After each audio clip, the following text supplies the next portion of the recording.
Volume 2. After one step down, another would step up. Chapter 26. Lord 7th. The lush green of trees that stayed flourishing year-round, the bright prosperity, the birds that passed by, the ranges of mountains extended up and down uninterrupted, like the curve of a beauty's back. This place was South Xinjiang.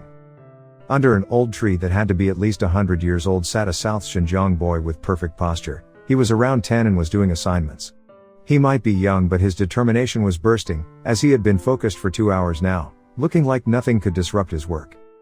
Next to the table was a deck chair arranged horizontally, and on it was a man resting with his eyes closed. He was dressed in robes like someone from the Central Land, and between his thighs was an old open book. At the man's feet was a small sable. Being ignored by everyone, it chased its own tail in boredom. At that moment, a warrior walked to them, letter in hand. Seeing the sight before him, his steps got quieter and he waited by the side in silence. The man on the deck chair opened his eyes. He looked halfway over 20s, his long narrow eyes superscript 1 carrying a hint of amusement. When he looked around, he was truly an exceptional beauty. The small sable nimbly jumped into his embrace and climbed up his shoulders, its tail stroking his chin. The warrior presented the letter with politeness. "My lord, it is a letter from head butler Song." Lord 7th uttered a word in assent and opened the letter with only mild interest, but halfway through reading, he abruptly sat up, the look in his eyes sobering. "Is it really him?" The small sable, upon seeing the mysterious paper in front of it, reached out its claws, but was held back by its owner by the neck and gently thrown onto the table by which the boy was sitting. Only then did he raise his head. "Who is it, father?" The man didn't answer right away. He stood up and took 2 steps forward, leisurely folding the letter while talking about something completely off topic. "Lu Ta, did you remember what I told you last time about the principle of this world, about how division precedes unity and vice versa like a circle?" The young man seemed to be used to his father's habit of speaking nonsense before reaching the focal point, so he played along. "You say that it is simply like how after sitting for a long time, one has to stand up, and when they can't stand anymore they sit down again. There is no philosophy to it, just that us humans are born to suffer." A satisfied smile appeared on the man's face, and he said to the dazed South Xinjiang warrior, "Axinlai, go find your great shaman for me and ask him if he thinks what I said is reasonable." Axinlai's face was of pure confusion. "Huh?" The man was about to say something when they heard a small laugh and a gentle voice. "Are you so unoccupied to the point of wanting to stir up troubles?" The man who just came in was dressed in black from head to toe, carrying a scepter that was also solid black. Upon seeing him, Axinlai bowed. "Great shaman." The shaman muttered a word of acknowledgement and gestured at him. "Go do your work, Bei Yuan, don't always make fun of good-natured people." The man named Bei Yuan gave him the folded letter while still smiling. "Guess who has graced our shop with their holy presence?" The shaman didn't feel particularly intrigued, but he received it anyway with a grunt, "As long as it's not the Emperor of Dongting." Lord Zhou? On the other man's face was a smile that carried no good intentions at all. "My little Venom, how about we pay Zhang Yuan a visit? Since our old friend has asked for help, isn't it natural that we should put our lives on the line for him if possible?" The shaman looked at the other man's mischievous face without saying anything, but internally he knew the other clearly just wanted to watch chaos happen while helping his friend. Zhou Zishu, not knowing he had signed his fate for having such an acquaintance, was currently distressed about a very materialistic matter. Giant stomach Yi Bei Yi's presence had left him with a money problem. After the short staring contest with Wen Keising, Zhou Zishu came to a realization: if Wen Keising was reliable, then So's could climb trees. He must have possessed terrible luck to be running into both a big eater and a freeloader. How great! Wen Keising, seeing that Zhou Zishu's gaze had turned sour, couldn't help but tighten his clothes around him. He said in a small voice, "I only sell my entertainment value and not my body. You must not leave me here." Zhou Zishu asked, "So what are you going to do now?" Wen Keising said, "Since you're the one who treated us, you should sell yourself instead." Zhou Zishu gritted out, "I'm not a fucking maiden. Will you buy me if I do sell myself then?" Wen Keising's eyes immediately brightened. "Of course, I will buy you even if I have to sell away all of my fortunes." Zhou Zishu lowered his voice. "Can you sell all of your fortunes to pay for this meal first then?" After a stretch of silence, Wen Keising finally replied, "Ah Shu, how about we just run?" Zhou Zishu turned his face away without a word. He might have done some rogue-like activities to earn some cash, but there was still some conscience left in him. Leaving without paying for a meal was very much against his code of conduct, and he looked at Wen Keising's openly brazen face, and there's this despicable man. The moment his face turned, he saw someone walking in. Zhou Zishu's spirit was revived as he called out, "How coincidental, young Miss Gu." The moment Gu Xiang heard it and saw the two of them, her face turned green with fear. She was going to leave immediately, but she was not as fast as when K crossing the man was already standing in front of her and asked serenely, "Ah Xiang, why are you running?" A pale Gu Xiang managed to reply, Master, I just went the wrong way." Wen Keising patted her shoulder and tugged her back inside. "Don't be shy, if you're here then stay." Gu Xiang felt goosebumps breaking out on her skin, feeling like there was no way her master could harbor good intentions.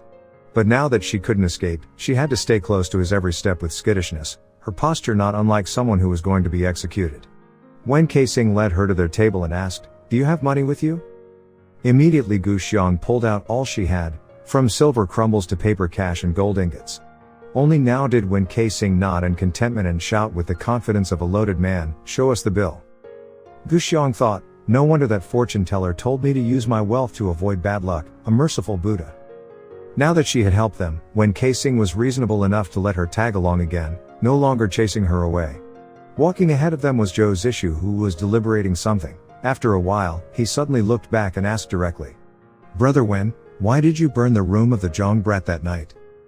Gu Xiang was alarmed. "Master, you committed arsonery?" Wen Keising said entirely seriously, "I saw an astronomical phenomenon indicating that the kid would face a great calamity and it needed fire to be quelled, so I did it right away." In the middle of his talk, he saw Zhou Zishu and Gu Xiang's disdainful faces, so he added, "Acts done out of goodwill don't need to be said out loud, don't look at me with such adoration." Gu Xiang said, "Master, can you see my fate in the stars too?" Wen Keising replied, "There will be a great disaster happening to you if you don't shut up for a day." As expected, Gu Xiang didn't open her mouth again. They returned to the place where the execution happened during the day. Most of the crowd had dispersed and the ghost was nowhere to be found. It was said that his martial arts skills were crippled completely, and a chain was pierced through his shoulder blades to keep him in place. They arrived when Cao Weining, accompanied by Zhang Chengling, was looking for them. "Brother Zhou, young brother Zhang told me that you are his master." He suddenly stopped talking to gape at Gu Xiang, who was standing behind Wen Keising, his mouth wide open. Gu Xiang blinked a few times for no reasons, while Cao Weining kept staring at her stupidly. Next to him, Zhou Zishu cleared his voice. Cao Weining was pulled out of the daze and blushed deeply, stuttering, Miss. Apologies, I didn't mean to be rude, really, just." Gu Xiang, unsure about what to make of that, felt like this young man was not quite right in the head. She saw Cao Weining abruptly took a few steps back while speaking with the smallest voice possible. "My last name is Cao, first name Weining, from Tai Hang, belonging to the Wei line of Qingfeng sword sect. My master is his Qingfeng's patriarch Mo Wai Yang." After judging him once, Gu Xiang asked Wen Keising, "Master, what's wrong with him?" Shattered on the ground before he could announce his entire family tree were Cao Weining's pure, juvenile feelings that had just blossomed. Zhou Zishu glanced at Zhang Chengling and said after some thoughts, "Over here, brat." Seeing that the elder didn't shun him away anymore, Zhang Chengling was overjoyed and cheerily followed him. Wen Keising patted Cao Weining's shoulder and went back to his room with Gu Xiang. The moment Gu Xiang walked past him, Cao Weining could sense a waft of fragrance that muddled his brain completely. Only when they were long gone was he snapped out of the trance, and he started whispering in amazement. "Guan Guan," crooned the osprey, "from where amidst the water, the north was famed for having beauty. Who with a gentleman would make a fated pair? How can such a beautiful young maiden exist? How does?" He walked away while still lamenting, again drowned in his infatuation. Gu Xiang whispered to Wen Keising once they were far away, "Master, old Meng is also here, he wants to tell you about below." Wen Keising was completely undisturbed. The corner of his lips lifted but there was no hint of a smile in his eyes. He said gently, "Even old Meng wants to tell me what to do." "Yes." Zhou Zishu silently brought Zhang Chengling to his own room. Nodding once, he said, "Sit down, I want to ask you something." Zhang Chengling sat, perfectly well behaved. "What do you want to know, Shifu?" Zhou Zishu mused before asking, "Did the man with the mark of a hand on his face whom you met that day ask you about whether you had come across a man with a finger missing?" Zhang Chengling nodded. Zhou Zishu asked again, "So have you met him?" Zhang Chengling shook his head. "Shifu, who is that man?" Not giving the younger an answer, Zhou Zishu crossed his legs, index finger lightly tapping one of his knees. Shui Fang the hanged ghost was rumored to have lost a finger. That was why he knew the man in black who Gu Xiong killed in the abandoned shrine was not him. But what was the intention of the red-clothed delighted morning ghost? After a while, he spoke slowly with unusual seriousness. Try to remember it more clearly, kiddo. Did you see anything out of the ordinary that night? By that night, he meant the night the entire Zhang family was murdered. Zhang Chengling's breath quickened, and Zhou Zishu softened his voice even further. Don't rush things, just think it over carefully. I'm afraid that memory might be very important. Zhang Chengling paled. After a good while, he shook his head while replying in a choked voice, Shifu, you asked me whether there was something unusual, but wasn't that entire night an unusual event? Zhou Zishu's brows furrowed and he no longer pushed him further. After a bout of grave silence, he said, I'm going to teach you a mnemonic rhyme. You have to try to comprehend it yourself and utilize it to further your cultivation. You can come to me if there is any confusion. Zhang Chengling was dumbfounded. Zhou Zishu added, you shouldn't leave Sir Zhao's side during the coming days, and must not act on your own or leave the Gao's manor, do you understand? Zhang Chengling's eyes widened. Shifu. Thank you, Shifu. Zhou Zishu awkwardly coughed and scolded him, stop speaking nonsense and remember what I'm going to say, I will not repeat it for a second time. Chapter 27. Slaughter. He knew he was in a dream, but the sight before him was too real to be so. The northern wind grazed his mask, but he didn't feel the cold. He had been waiting there for so long with utmost calmness, his pulse even slower than usual. The sun was done traversing the sky, and the night was falling. Zhou Zishu watched all of it, detached from everything as a habit. He didn't know how to view himself as a human, someone with emotions, with a sense of right and wrong. It was for his own self-preservation. As long as he acted without thinking, he wouldn't be driven to insanity. He was merely a pair of bloody hands on which the kingdom of Dongting rested. Prosperity was like beautifully decorated sleeves, and his hands were forever hidden inside of them, making it difficult for people to really see him. Until the rotten age of war was over and peace reigned over the people, another chapter in history would begin. Zhou Zishu lowered his head. The face of the person in his dream was hazy, but he thought he could still see the features that belonged to a little girl. She was held in the nanny's arms like an innocent, helpless lamb while her protector never strayed from her task with a desperate expression on her face. The young girl looked up and said in a tiny voice, my father is a good person, my big brother is also a good person, I'm also a good person, we're all good people, you shouldn't kill us. He remembered. During the reign of the late emperor, to deal a killing blow to the second prince, Tian was ordered to assassinate the entire family of court official Sir Jiang Zheng, who was recently fired from his position and was planning to leave the capital. Sir Jiang's daughter Jiang Shui was only 4 years old, an incredibly smart girl. How would she have turned out to be if she ever got a chance to grow up? Zhou Zishu felt his hands raised, then a shrill feminine scream pierced the night sky. The sword went through her chest, then through the little girl's body. There was no disgust or grief, for he had been used to it ever since he came into his position. Did it matter whether people were kind-hearted or loyal? There was never a law that forbade good people to have their lives taken away. But he heard a drawn-out sigh in the air. Someone was saying, an eye for an eye. Sharp pain spiked in his chest as he startled awake and sat up. With excruciating motions, he bent forward and clutched at his chest, teeth gritted to rein in the pain noises. His fingers gripped a corner of the blanket tightly, knuckles white, his hair wild, entire appearance miserable. Amidst the organ-crushing agony, he dazedly thought, look, Zhou Zishu, you damning bastard, you're going to die as well. Tonight, sleep denied Zhou Zishu, Wen Keising and Yi Beiyi. Wen Keising, instead of going outside, sat facing the window in silence. Gu Xiong stood beside him, solemnity graced her usually ingenuous countenance. She looked out to see a gloomy night sky that had never been any different from the past, the stillness making her look like an obscure lantern. The open window let the chilly wind in, and Gu Xiong's clothes and hair fluttered. The erotic book on the table was also turned a few pages under the wind, creating rustling sounds. Wen Keising allowed a slow smile to spread over his face and spoke softly, I have waited for this for 20 years. Gu Xiong only looked at him in silence. The smile on his face showed inconceivable relief that bordered on maniacal glee. With no source of light around, he almost didn't look human, prompting reverence in her. Wen Keising's hand reached out and made a grabbing motion, seemingly wanting to catch the wind. My wish is that there won't be any forces standing in my way, whether they are humans or ghosts, or immortals, or demons. I want the world to be rid of them and they will be thrown back to hell where they belong. In his other hand was a piece of paper. Gu Xiong's gaze stopped at that yellowed slip, on which a face of a ghost was scrawled messily. It looked like the work of a child. Wen Keising stood up and lit a candle, hovering the paper above it until it was burned into ashes. His expression was of pure worship. Yi Beiyi slept until he was jerked out of his dream for an unknown reason. There was a distinct lack of disorientation in his eyes that should be typical of someone who had just woken up. He remained in bed facing up, hand slowly lifting the strange pendant on his neck to view it. Taking a closer look, one could see that the jewelry was expertly crafted, and was an exact miniature of the realm's command. Yi Beiyi closed his eyes, muttering, "Chang Qing, I always have a bad feeling about this, why aren't you here anymore? Would the world be so much more peaceful if the command, the Ghost Valley, the Lapis Armor and Tian ceased to exist?" The next morning, beside the sunlight, everyone was greeted with dead bodies. There were 9 in total, arranged in a circle in a location not far away from the Gao's manor. In the middle there was the word ghost written in blood. The whole scene spread nearly 10 meters wide, blocking an entire street and seemed to be right at the place a ghost was executed just yesterday's morning. When Zhou's issue got there, most corpses had been identified.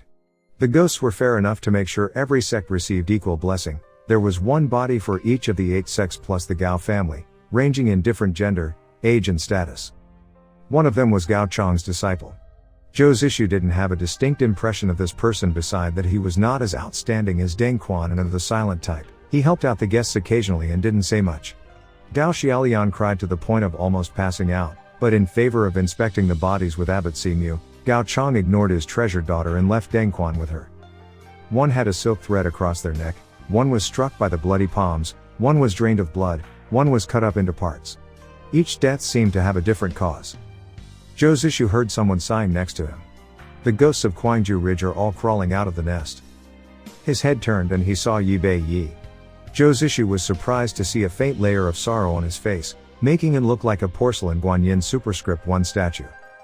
On instinct, Zhou's issue asked, "What?" Yi Beiyi cast him a glance, his face expressionless still. "Are you deaf?" Immediately, Zhou's issue turned away before he could embarrass himself further. Yi Beiyi's hand landed on his shoulder, and he spoke like how one would speak to a close acquaintance. "Come outside tonight, I want to show you this place." The tone of his voice was not unlike that of Zhou's issue when he talked to Zhang Chengling last night. Zhou's issue decided that he would ignore this man until he learned how to speak like a normal human again, but unbridled he nodded. He immediately regretted it afterwards and wished he could remove his annoying head from his body. He started to evaluate whether it was worth appeasing his soul to kill a disciple of Monk Gu right now to cover his tracks. Suddenly, there was a voice from the crowd. "Why are these individuals murdered? Every one of us publicly condemned the Ghost Valley, and the ghosts had blended in with us without anyone knowing, so why did they target those 9 only? Are they really that stupid to wage war against the entire pugilist scene? Or are some of you hiding something from us?" Gao Chong stood up upon hearing that, wan and haggard at first glance. He seemed to stumble a little, but as Deng Quan rushed to his side, he pushed away the assistants. His eyes scanned the currently enraged sects, then darted to those who were whispering with doubts. His gaze seemed to carry a weight and cause everyone to quiet down completely. Then they saw him, a legend among martial artists for over 25 years now, with his graying hair and solemn face, murmuring slowly. "This is a debt of blood." Gao Chong lowered his head to stare at the 9 corpses. He raised his voice. "This is a debt of blood. A debt that they owe the Gao family, a debt that they owe all the sects, the world. A bloody debt that they owe anyone with conscience." He seemed to have trouble breathing for a second. Abbot Simu turned the prayer beads in his hands and said Amitabha Buddha before closing his eyes and muttering prayers for the dead. Deng Quan looked at his old master with worry. He still wanted to help him but repressed the urge as he considered the act to be disrespectful. When Gao Chong looked up, tears welled in his eyes. He pointed to the dead body who belonged to his family. "This disciple of mine was orphaned when he was little, and when they joined the family he took my last name. He was called Gao Hui. He didn't talk much and was teased by other kids. They called him Old Shut-In. He looked like he wanted to laugh but couldn't." The female disciples of the Gao's manor were already bawling their eyes out. After pausing for a bit, he continued. "This little shut-in was a good kid. You must have seen him in the past few days. He was so innocent and honest. But a good kid nonetheless, always worked hard, never threw a fit. He had a grandmother who adopted him from the streets. She's over 80 now. She is blind and hard of hearing, can't really recognize anyone but her grandson, and that is only sometimes. You see, how am I going to tell her the news? Everyone, you're all chivalrous heroes, Please have mercy on me and tell me how I can tell her about this. The autumn wind in Dongting rustled loudly, and dead silence spread over the scene.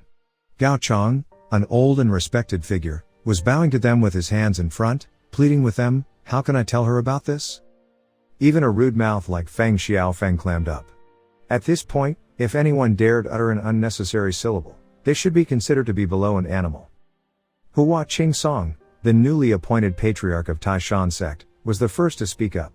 Until the ghosts are exterminated, this world will not know peace. From now on, our Taishan sect is under Sir Gao's command. This is our promise. We will lay our lives on the line to avenge our former patriarch, to avenge the deaths of our innocent fellow disciples.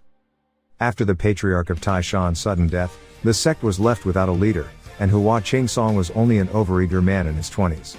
He had no idea that once he had spoken, other big sects had no choice but to follow suit and show their stance. In the afternoon of the same day, under Gao Chang's direction, a grand funeral was held for the dead. The sky of Dongting was permeated with sobriety like there was a plague happening. All activities in town were slowed down. Gao Chang was a capable man, who had united everyone who was previously only acting on their own impulses. At night, after Zhou Zishu had sent Zhang Chengling off, the boy snuck out again to see him. He was greeted with an uninvited guest that was Yi Bei Yi. The man was so indifferent that he didn't bother to wear clothes that would help him blend in the night. He shamelessly knocked on the window and called, "You, follow me." It was too late to execute his murder plan, so Zhou Zishu followed him outside. In the room next to his, Wen Keising already heard everything happening. His arms crossed and he frowned, face sour. Gu Xiang, who was closing her eyes and hanging upside down from a beam on the roof, was woken by him. She yawned and asked, "Master, you said from the beginning that this Zhou had a mysterious background and was more than he seemed, and you were worried that he would ruin your plan. It's only been a few days since you started following him. How are you already changing to keeping tabs on him all the time?" Chapter 28. Munku. Wen Keising gave her a cold look, voice venomous, "What makes you think you can interfere with my business?" His tone was so unusually cruel that it took Gu Xiang by surprise. Her eyes widened and she jumped down from the ceiling. She started following Wen Keising since she was little, and she knew that while he took important matters very seriously, it didn't mean that he wouldn't allow some joking around. Gu Xiang bantering with him was a frequent practice and he never showed any disapproval, so she didn't understand what this was about. Gu Xiang examined him warily, voice soft, "Master, this." Wen Keising fell silent, then inhaled after a good while, still feeling incredibly irritated. He casually leaned on the window to enjoy the chilly wind and said to Gu Xiang in a bland voice, "Say, according to you apparently I'm not at all interested in women, can only bed handsome men and harm those who don't look that good? Can't I have a friend or two just to talk to?" He didn't intend to scare Gu Xiang, but the girl had no idea what he wanted from her, so she only became terrified. She stammered, "Yes, master, I was wrong." Whatever Wen Keising was about to say was swallowed once he saw Gu Xiang's lost look. Talking to her was such a chore since they weren't on the same wavelength. In some ways, he felt an accumulating amount of sadness at himself. These days, the lot he was surrounded with was either scared of him or thought that he was a stubborn madman. Not many would have sat with him by the fire like that, listened to him singing off-key like that, talked about old stories that only he could understand like that. He suddenly asked, "Ah Xiang, do you think I'm crazy?" Gu Xiang was stunned, and looked at him hesitantly. Seeing the dull calmness on his face without any trace of anger, she nervously nodded. Wen Keising turned away and scoffed. After some thinking, Gu Xiang added, "I'm following you even if you are." "And why do you want to follow a madman?" Gu Xiang tried her hardest to formulate her thoughts. Even when she was a child, she refused to study, which was even a greater joy when no one forced her into it, so now what she knew was very little. At this moment she realized having some kind of education was useful after all, since she had so much she wanted to say but didn't know where to start. In the end, she blurted out, "Who cares if you're mad? I still think you're 1,000 times better than others." Wen Keising looked at her. After a while, a smile spread across his face. Upon that smile, which seemed to carry loneliness, Gu Xiang felt a prickling sensation inside, so she continued without restraint, "Master, I think you're actually a great person." Wen Keising laughed out loud and nodded, "Good, after all of your bullshit tonight you finally speak the human tongue again." Then he pushed open the window and jumped outside. Gu Xiang asked, "Master, where are you going?" Wen Keising waved his arms, "Yi Bei Yi isn't the trustworthy type, that pale face of his can only spell trouble. I'm gonna go see how the silly little Joe is doing against that man, I'm worried about him. He disappeared before Gu Xiang could answer him. After coming back to her senses, she finally realized who silly little Joe was and brightened as she murmured, "Now I finally know how it is to lie without even blinking, silly little Joe. Silly little. If he's really that, then I'm the stupidest girl on earth." It was perhaps unfortunate that no one had heard her, otherwise she would have received a comment on that. She might see it only as a self-deprecating joke, but there was definitely some truth in it. Yi Beiyi didn't told Zhou Zishu the purpose of getting both of them out here at midnight. With his lightning-fast Qinggong, it was as if he was flying past the shadow. Zhou Zishu realized with astonishment that if the other man wasn't intentionally waiting for him, then he would have been left in the dust long ago. They chased after each other like that for a long period of time before Yi Beiyi stopped, hands behind his back, his profile facing Zhou Zishu. The latter had no idea why he was brought to this empty intersection, but there was one guess. He stood a few steps away, examining the man in silence. Yi Beiyi didn't elaborate, leaving him to his scrutinization. This man had a sturdy stature, and usually when someone wore white, they would carry either an unmatched ethereal, elegant aura or a frivolous, pretentious predisposition. It would look like some of the physical weight in their body had been lifted somewhat from an outsider's look, but this was not the case with Yi Beiyi. In the night, he looked like an ancient Buddha statue, and for some reason, Zhou Zishu had a feeling that the man's weapon had to be a very heavy sword to complement his unwavering stance. After a long while, Yi Beiyi asked, "What have you discovered?" Zhou Zishu startled, finally able to pinpoint why there was a distant feeling emanating. He lowered his head. "Please forgive this junior's terrible eyes, for I have severely disrespected you in the past few days." Yi Beiyi, after a bout of silence, suddenly swatted his hands at Zhou Zishu's left shoulder in a sharp and brutal move. There was really no chance to reason with him. Zhou Zishu, alarmed, flew several feet away from the ground to dodge. Yi Beiyi went after him immediately, his sleeves flared, intending to block all the important acupuncture points on his body. Zhou Zishu had said the other's martial arts style leaned toward the hard way, and since he himself had lost half of his core strength, he couldn't risk a direct confrontation. He initially wanted to utilize his advanced Qinggong to evade, but then he found out that it was a mistake. His opponent's attack was everywhere at the same time, and he had no leverage staying midair like this. As a dire solution, he kicked at Yi Beiyi's wrists. Yi Beiyi wasn't fazed and grabbed his calf. Zhou Zishu twisted his body, and used that force to slide away and fall to the ground gently. When his feet touched the earth, his expression changed and he spoke in a slow, deep voice. "What do you want, sir?" Yi Beiyi withdrew his attack. After judging him over, he said, "The enchanted Song Qin Song was once a disciple of that damned old man, being driven out of the sect for his uselessness.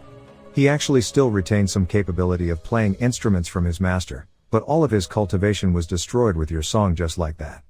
I first thought about how this world had already given birth to such a dangerous offspring, but turns out. Hey, rascal, you use a whip sword, correct?"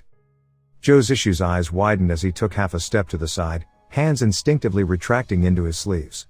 Murderous intent that was long buried now resurfaced. This was the first time he was in the kind of situation where he couldn't accurately gauge his opponent's capability, but the other man knew him all too well.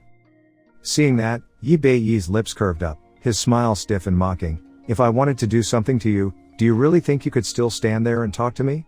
The Qinggong skills you just demonstrated belong to the one and only no boundaries, no traces branch. Your Shifu is the former lord of CG Holdings, Qin Huaizhong, isn't he? Humph, when it comes to being small-minded, you two really are birds of the same feather." Zhou Zishu replied coldly.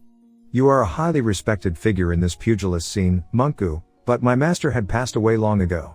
This junior will not let you tarnish his reputation even if it means treating you with discourtesy." Yi Beiyi was taken aback, crying out, "What? Qin Huaizhong is dead?" Zhou Zishu didn't have the chance to answer him.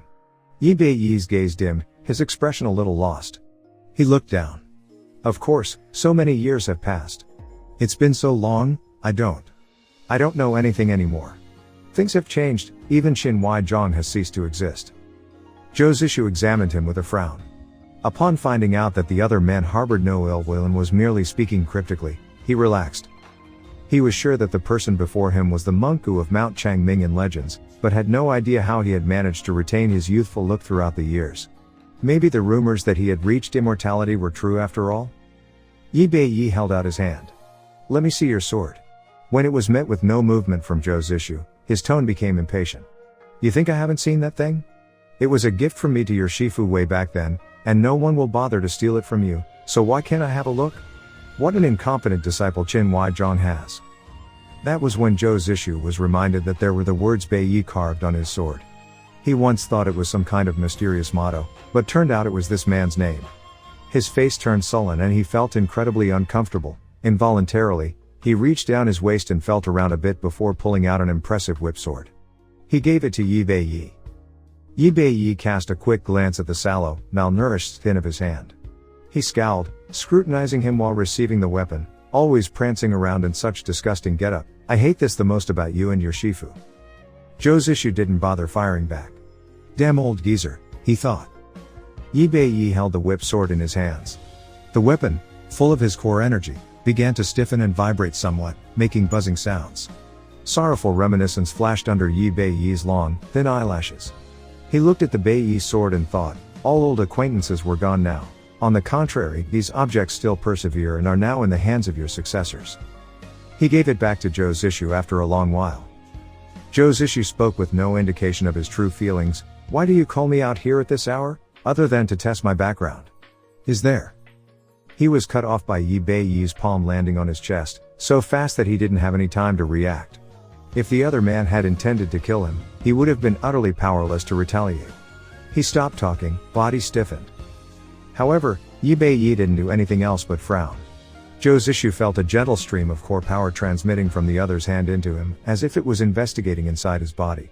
Triggered from the inside, the nails started to act up again, causing him to break out in a cold sweat. He tried to rein it in. Suddenly, the power multiplied. The small stream became a river, filling up his half-withered meridians. Zhou Zishu felt like the nails were further stirred by the foreign incentive. Everything went dark before his eyes as he staggered back. There was a shadow of someone appearing behind his back. That person shouted, "What are you doing?" while catching Zhou Zishu in their hold. They raised a sleeve to bat away Yi Bei Yi's hand, and with an "oh," the man unabashedly clashed with them. Yi Bei Yi came into contact with a strong demonic energy. It startled him and gave his chest a suffocated feeling. Wen Keising was even more taken aback. He just utilized a majority of his core strength in that attack, but it was met with a seemingly untraceable wall. His grip on Zhou Zishu's waist tightened as he leaned forward a little to both cover for the man in his arms and stabilize his footing.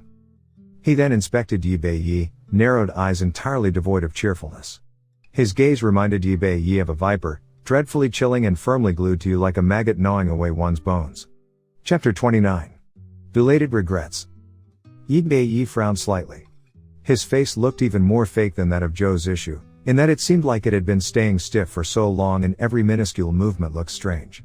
He asked, "It's you? Who are you?" Wen Keising smiled cruelly and asked him back, "Why don't you introduce yourself first before inquiring me? Is this how Monk Gu teaches his disciple to behave?" Zhou Zishu, still leaning on Wen Keising for support, was having a hard time to stand upright. He coughed dryly a few times, feeling like his throat was burning. He turned his face to one side and threw up a mouthful of blood. Seeing that, Wen Keising's face darkened as he scolded him. "Are you stupid as well, Zhou Shu? Why did you let him feel you up like that when you don't even know who he is? I haven't even got the chance to touch you yet," was what he didn't say out loud as he glanced at Yi Bei Yi. Zhou Zishu, busy trying to stabilize his breathing after his body being thrown into disarray by Yi Bei Yi, heard nothing of Wen Keising's nonsense. During the process, he glared at the man miserably. Yi Bei Yi asked further, "Your kung fu is not bad? Whose disciple are you?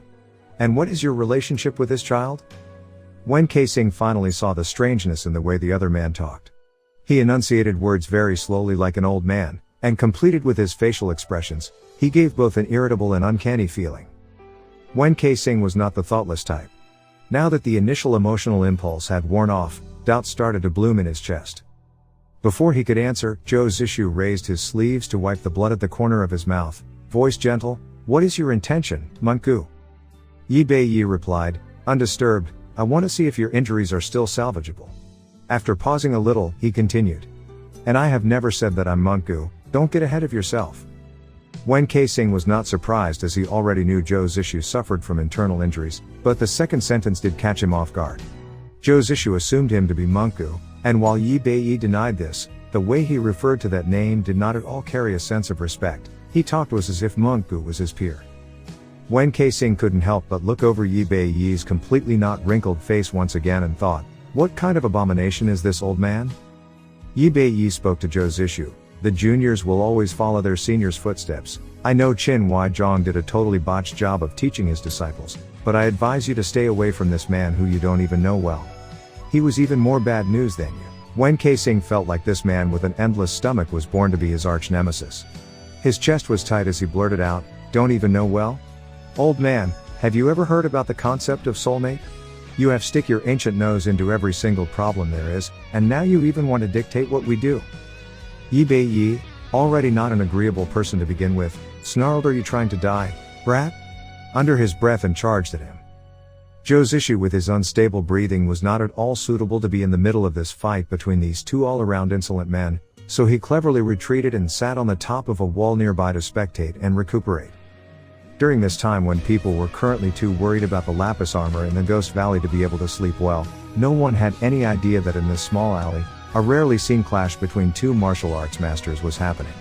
Yi Beiyi had denied to be Monk Gu and Zhou Zishu was now unsure who he actually was, but upon seeing this unprecedented level of martial arts skills, him being Monk Gu didn't seem like a stretch at all. On the other hand, Wen Keising showed no sign that he was in the disadvantage. When Zhou Zishu took a closer look, his martial arts approach was entirely different to his father, the divine Wen Ruyu. No, even the legendary Wen Ruyu couldn't hold a candle to his son's level. The few moves Wen Keising taught Zhang Chengling back then was pulled from his father's method, and they gave a very neutral, balanced feel. As of right now, Zhou Zishu saw that every single move from him showed an incredible level of ruthlessness, and he was unable to discern which sect he could be from with this kind of style. This to him was entirely uncharted territory.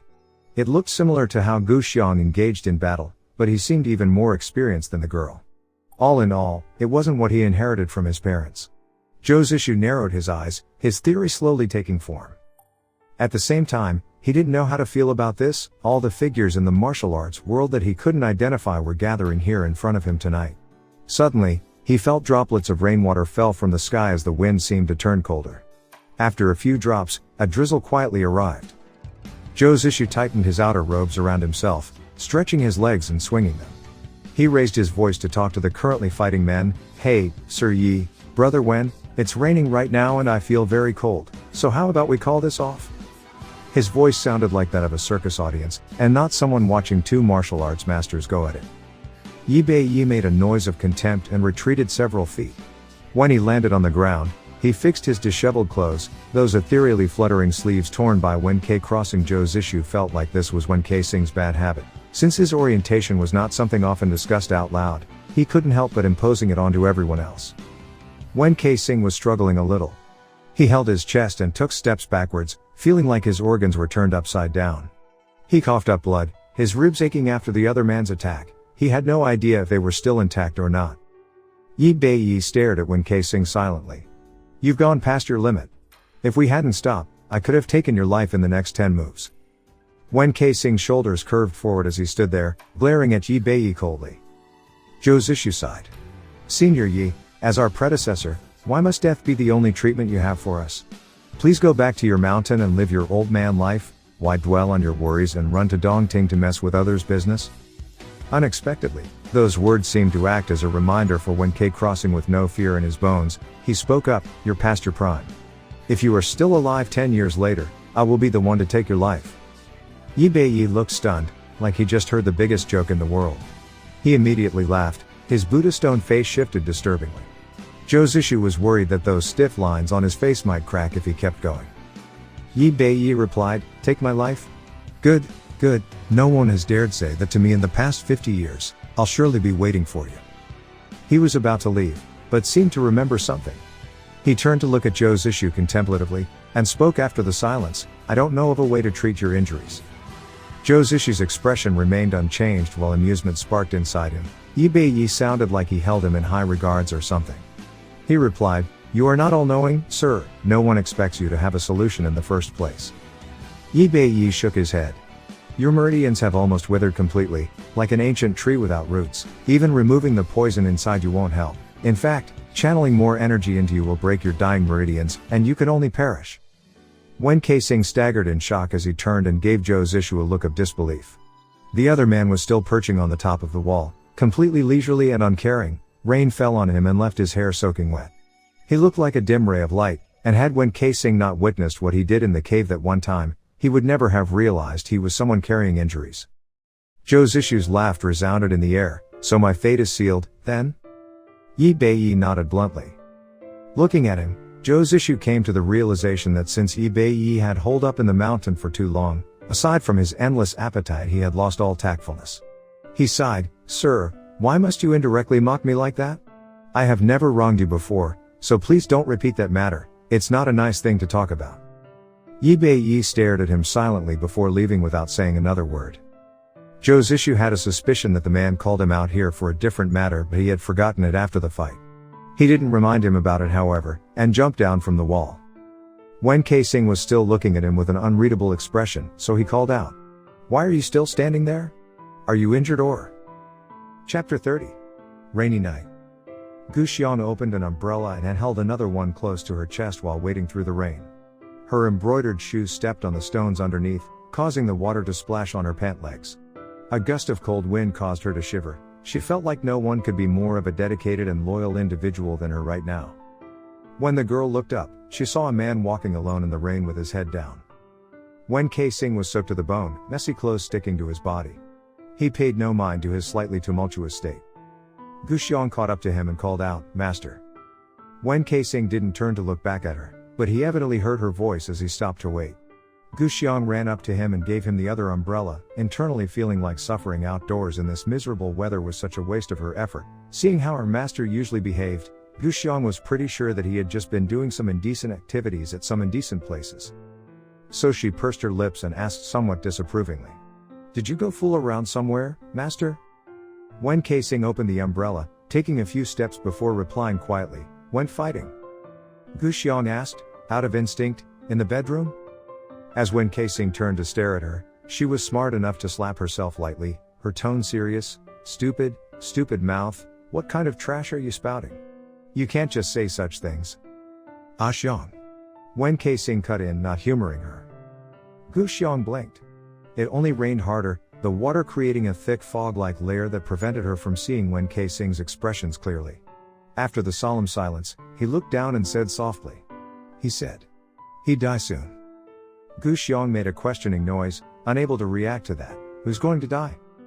"Joshu." There was a pause from Wen Keising that might be either for him to compose himself or for Gu Xiang to take it in.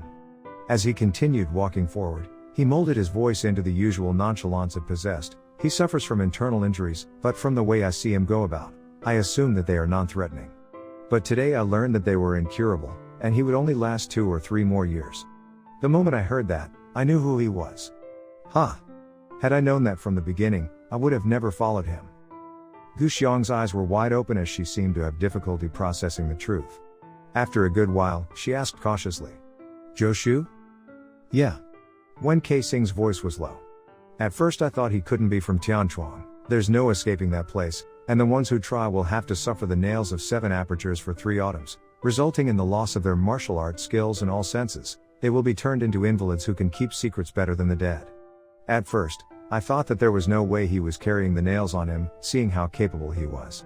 But just now someone let me know that he had a particular method to slow down the damage, but nonetheless he wouldn't survive for more than 3 years." This was the first time Gu Xiang ever heard about this. She barely breathed while listening to him. At that, she asked, "Master, how do you know all this?" "Me?" Wen Keising let out a strange laugh. "Do you think I can survive until now if I don't know more than I should?" After a short silence, Gu Xiang continued. "Then, that Joshu, I met someone who escaped from Tianchuang once." A pause. "There has never been someone who can evade the fate of turning catatonic, but he can.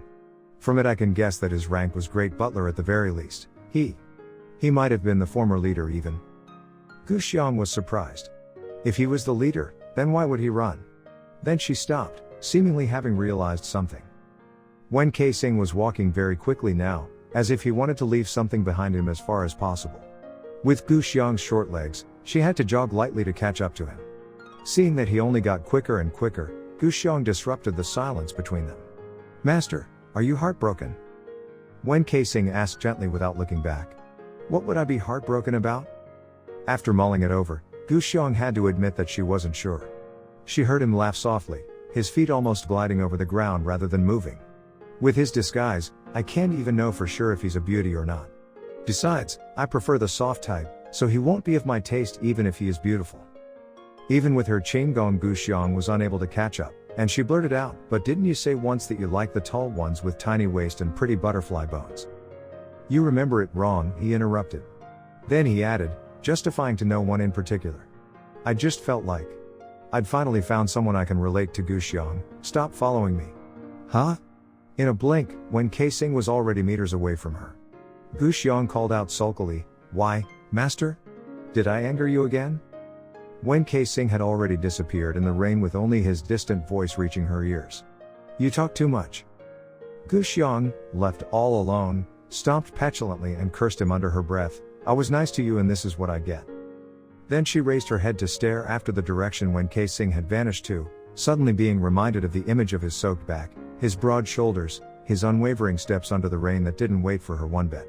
There was no one beside him, but he never looked sideways, like he had been traveling alone for a while now. She pitied him a little. Finding someone you could connect with or whatever was fine. But that person was a flickering lamp that would die out in a few years, so what was the point? Under the cold wind and rain, one thought they could have attained something but couldn't. Who in this world could really live how they wanted to? Could you? No one knew where Wen Keising went that night. In the early morning, someone consistently banged hard on Zhou Zishu's door. When he opened the door, Cao Wei-ning almost crashed into him, but then the younger dragged him outside, telling him while running, "How can you be so calm in your room? Your disciple is about to lose his life." Who? After that chaotic night, Zhou Zishu's thoughts had yet to untangle themselves. It took him a few seconds to react, and he frowned. "You mean Zhang Chengling? What happened now? Why is it always him?" Cao Wei-ning sighed. "Feels like this year is his unlucky year. I have no idea how he keeps getting into these kind of situations. Yesterday someone tried to assassinate him, but fortunately Sir Zhao next door was alerted and they managed to capture the person responsible. Unfortunately though, that man was on a suicide mission and he poisoned himself the moment he was caught." "Say." Cao Wei-ning paused, suspicions creeping in. He thought back to what his senior uncle Mo Wai Kong told him earlier this morning, among all of the big names that gathered here in Dongting, who was so determined to mess up the life of a kid who was not all that bright. Rather than to try to finish the job, it would be more likely that the motive was to cover up something. Even with his simple minds, Cao Wei-ning could sense that something was amiss. There was something wrong in the atmosphere. It was repressed by Gao Chong's side for the time being, but doubts and theories spread like a plague. What exactly was the lapis armor? By the time Zhou Zishu arrived, Zhang Chengling and Zhao Jing's rooms were already surrounded by a huge crowd. Zhao Jing was naked from the waist up, shoulders seemingly bleeding, currently sitting on a long bench with someone bandaging his wounds. He wore an unpleasant expression, a sword carried on his back with blood still on it. There were two corpses on the ground, face all purple. It looked like they had been poisoned. Zhou Zishu saw a hook beside one body and instantly knew that it was from the Scorpions. There were actually several factions amongst the Scorpions, depending on the hiring price.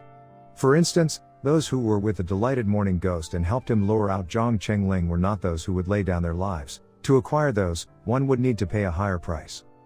It was more troublesome with these lot. There's no telling how many they were. Once a group failed, another group would advance, and they were all the fearless type. If they succeeded, they got paid handsomely. If they didn't, they would have to leave their own body right there. That's why it was not at all cheap. Who would spend this much to kill Zhang Chengling? Did they feel like the snot-nosed brat possessed some kind of intelligence that would create troubles in the future? A strange idea popped up inside Zhou Zishu's head. He thought, "I've made plenty enemies back in my day, but not this excessive." His gaze thrown at Zhang Chengling carried some indescribable feelings. Zhou Zishu, however, didn't expect the young boy currently standing at a corner to be unsurprised and unafraid. He only lowered his head as if looking at the two bodies, showing the top of his head. Silence fell over him completely. Whenever people asked him something he would only nod or shake his head. Gao Chong bent down a little and asked Zhang Chengling with a kind face. "Chengling, do you know these people?" Zhang Chengling glanced at him, then shook his lowered head. Gao Chong, in turns, spoke even more gently, hand reaching out to pat his head. "Don't be afraid, my child, we will avenge you. Tell me, what did these two vile individuals say to you last night?" Zhang Chengling didn't look him in the eye and shook his head again. Gao Chong was starting to become perplexed when someone cut in enigmatically, "What good would come out of asking that question, Sir Gao? We elders all know that these two are scorpion martyrs. They are merely blades, and blades don't talk, do they? What a joke. You should ask the boy if he knows something we don't instead." That was Feng Xiaofeng, currently standing on the ground instead of perching on Gao Shanyu's shoulder. Because of his height, he had to crane his neck with his nose facing the sky, completed with his mocking tone. He made it hard for people to not want to beat him up. Gao Shanyu stood behind him quietly. With his scary face, he was like a demon in folk tales. Gao Chong frowned at that. Zhao Jing, on the other hand, discarded all manners as he stood up, pointed at Feng Xiaofeng and shouted, "You despicable dwarf, how can your conscience let you say those words?" Feng Xiaofeng scoffed, "Sir Zhao, why is it that ever since you took in the Zhang orphan, you didn't let him leave your side for 1 second? You and I know the reason all too well, don't think I'm an idiot." With shining eyes, he looked at Zhang Chengling, his voice sharp as knife, "Tell us the truth, boy, do you know where your family's lapis armor piece went? Is it still with you? Or is it stolen by this Zhao No, Sir Zhao?" Zhao Jing was enraged. "You dwarf, curse your family all to hell." Gao Shanyu suddenly looked up to pin Zhao Jing down with his stare. Feng Xiaofeng stopped him with a wave of an arm, and Gao Shanyu obediently stepped back to his place behind him. Feng Xiaofeng continued, "Did I hit a nerve, Sir Zhao? Don't be so discourteous." Zhao Jing wanted nothing more than to charge forward and teach him a lesson. Gao Chong quickly stepped in, his voice serious, "Brother Feng, unfounded accusations should not be thrown around to disturb our solidarity. Someone come take these bodies away first, then we will discuss something long term." But then someone spoke up, "Sir Gao, why are you being so secretive? Shouldn't you ask the boy now that everyone is present? This is for his own good at the end of the day." Zhang Chengling looked up at that, his face pale, eyes unfocused. He felt like everyone was staring at him, gossiping about him, forcing him to give them an explanation, but he truly knew nothing. Zhou Zishu, who was used to blending in with the crowd without anyone noticing, felt a surge of anger when he saw Zhang Chengling's empty expressions. He wanted to push at everyone, then drag the young boy far away from all this filth. But that was not something Zhou Zishu would do, wasn't it? To think carefully before he acted, to keep himself hidden away from the scene, these had always been his principles. Back then, even His Majesty would praise him for being increasingly calculating and cautious as the years went on. But old man Yi Bei Yi had told him that he would show his tail eventually.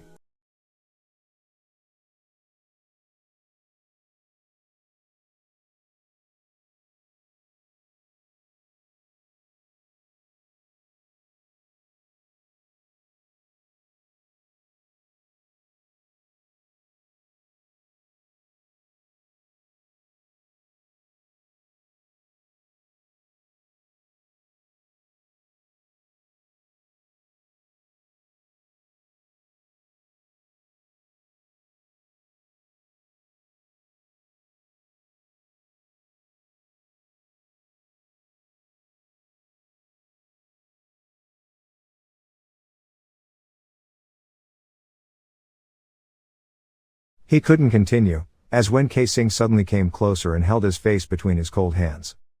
Water ran down Wen Kai-sing's face, and the world surrounding them was filled with the sound of rain. He was expressionless, wild hair sticking to his pale face, eyes dark. Those eyes reminded Zhou Zishu of the unconcerned look he received from Wen Kai-sing from the tavern the first time they met. Wen Kai-sing started to talk. "When I was little, mother forced me to read and father forced me to learn how to fight.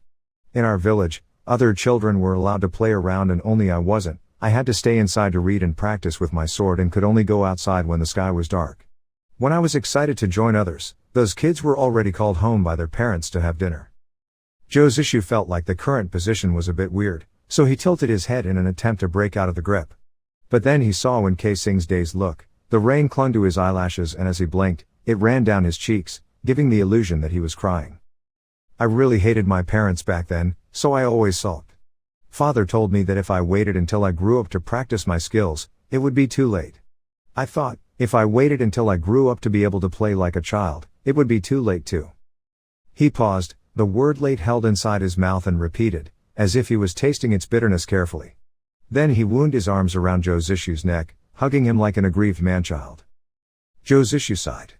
Wen Kai-sing wasn't the only one to have tasted the bitterness of that word. Then Wen Kai-sing let go and asked, "Your injuries can't be treated?" Zhou Zishu shook his head and smiled self-mockingly. Wen Kai-sing, after falling into silence, asked again. How many years do you have left?" Zhou Zishu calculated. "Around 2 to 3 years. Wen Kai-sing suddenly burst out laughing. Zhou Zishu felt like something was amiss with his attitude. "Are you all right?" Wen Kai-sing shook his head, retreating step by step. "Throughout my entire life, I can't ever have fun when I want to. When I grew up a little, I wanted to study under my parents, but they were no longer there. Say, do you think I was born in the wrong time? How fortunate." He stopped smiling, turned away and left, leaving a confused Zhou Zishu behind. "How fortunate that I haven't truly fallen for you." One only knew autumn when the cold rain came, parasol trees dying of old age, the suffering of the cold under a thin blanket, wasting your lifetimes away. All belated regrets in the end, regrets that we hadn't met sooner.